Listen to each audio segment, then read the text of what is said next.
And it's not like at a pub where people leave and get up while you're halfway through a song and they're wondering, oh no, what's the boss going to think of this? So anyway, 99.9% of the weddings was absolutely fantastic and we loved it. And I've heard all the jokes under the sun for weddings, all the speeches, the long ones, the boring ones, the little short ones. But there was one particular wedding I went to which it was unusual because the atmosphere wasn't good. It was like a dark cloud was over the whole thing. And anyway, we were playing background music at the dinner. We don't want to upset the digestives. And but all of a sudden, there was a big crash and this chair went flying. And the next thing we know, about 10 of the young men, I don't know whether there were Serbs or Croats in the group, but there was certainly some bad blood this time, went flying up and out into the car park. And then the bride's crying, and I said, do we play this song? I said, no, that's not very nice. That's not, we'll keep on playing another one. And this is the song I thought might suitable.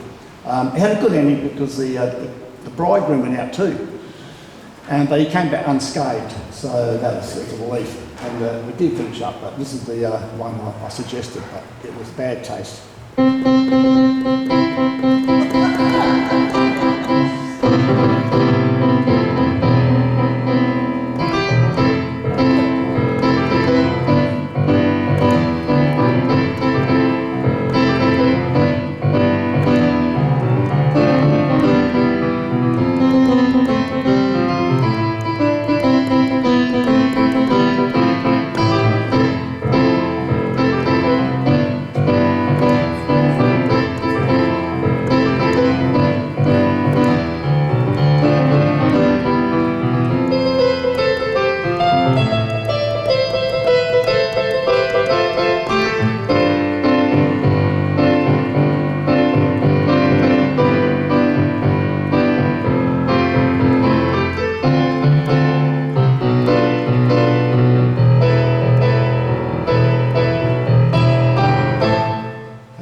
Was Rocky. Rocky 1, Rocky 2, Rocky 3, Rocky 4, Rocky 5. And then we just got sick of it, so we haven't had any more Rockies. So Sylvester Stallone, keep the heart out. Okay, and then this one you might recognise.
Wait for it. Don't forget the last chord. That one. It's amazing because that one from Peter Sellers, Pink Panther, is the same chord as James Bond. So no one did any copyright with those. So that was the one. The other little thing too, we recognise jazz music just by the first chord, and we know exactly what it's going to be. For example, let's give an introduction. I won't play the whole thing, even though Dale would like it too, because it's a thing. You'll know when I tell it.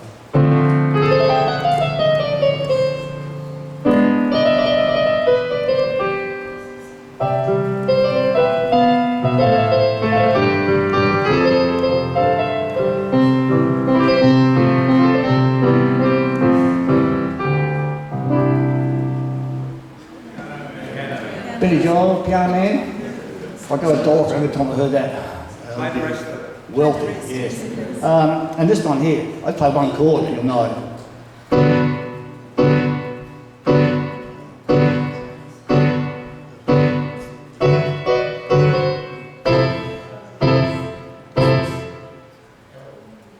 Elton John. Benny and the Jets. What's it called? Benny and the Jets. Benny and the Jets. Well done, Mark. Yeah. Okay. This next one came out in 1979 by Queen, and it's called Crazy Little Thing Called Love.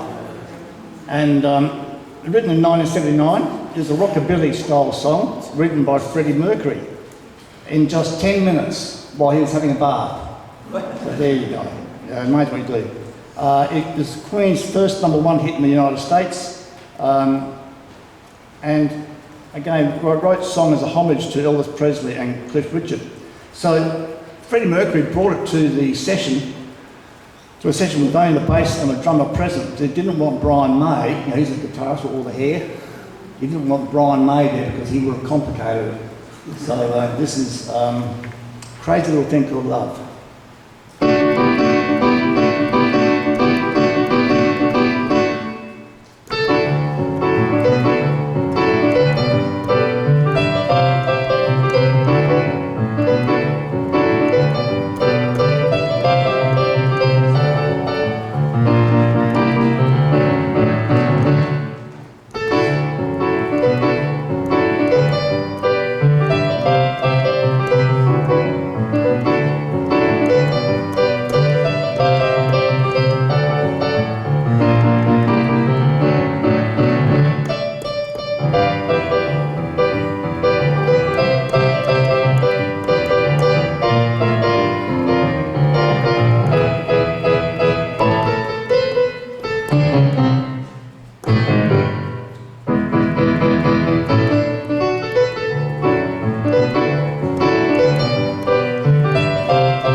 Crazy Little Thing Called Love. Bit of a rockabilly style, not really jazz. Well, this is jazz in a way. Some of the things you can class as jazz. This next one was in the late 70s TV show, the TV taxi theme by Bob James. And he was classified as the godfather of smooth jazz. And James played the piano, the trumpet and percussion and guitar. And Angela was named after the main character in the Taxi in the late 70s and early 80s stream. So I hope you like Angela's theme.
singing that one. You took that. Thank you for that. You're too generous. Actually, I was thinking about the bass. Remember that one?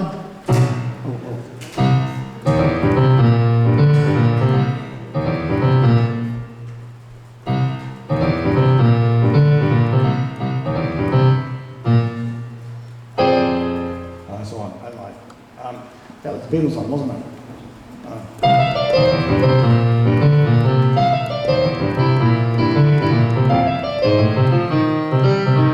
So you go a lot with the bass. That just came to my head. Right, this next one. Oh, I need the music for this.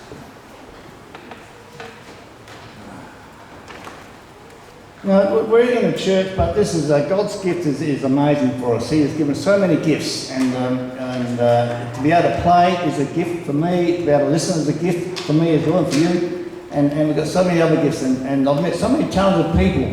We've got so many gifts here in farming and accounting and nutrition, building. So again, it's really good. But one thing that we really have a song music for is what I really believe is giving praise to God through hymns, and again using songwriting to get back to God what He deserves, and give thanks to Him. And I want to play "Amazing Grace" for you, one of the best known songs, but with a jazz bent to it. Sorry, it won't be straightforward. But a grace means undeserved mercy. And if you want to have a chat with me sometime, I can tell you many times I have had undeserved mercy from God in my life. And again, it's just amazing. Amazing Grace is a Christian hymn written in 1772, so by John Newton. And it's a story about his transformation from a slave trader. He was a slave trader, the guy that wrote Amazing Grace, and a hardened sinner. He was an atheist before becoming a Christian minister. So it's quite an amazing turnaround from the person that wrote Amazing Grace. And his conversion began during a violent storm in 1748, where he prayed for mercy and experienced a life-altering spiritual awakening. And this Amazing Grace is often played at funerals as it offers a message of hope and peace and redemption, and a symbol of forgiveness and spiritual renewal. I once was lost, but now I'm found, was blind, but now I see, speaks to the transformation that only Christ can bring. But I must confess, I'm going to confess to you, I'm a sinner. And when many years ago, I used to think Amazing Grace. The last verse says, when we've been there 10,000 years, bright shining as the sun, with no less time to sing His praise than when we first begun. And I used to think to myself, I don't want to be sitting around singing hymns day in, day out, forever and ever for eternity. And I thought, but God sort of taught me, no, heaven is going to be far, far greater than just singing hymns. It's just been amazing. The music's going to be amazing. The whole place is going to be amazing. Our whole body's going to be amazing. So Amazing Grace, I really like it. And if you know the words, sing along. If you don't know the tune, don't worry, it's okay. Just take it in. So this verse goes into a little bit of, no, it's all right. This goes into a little bit of jazz in the middle. And we're sort of finishing up on this one.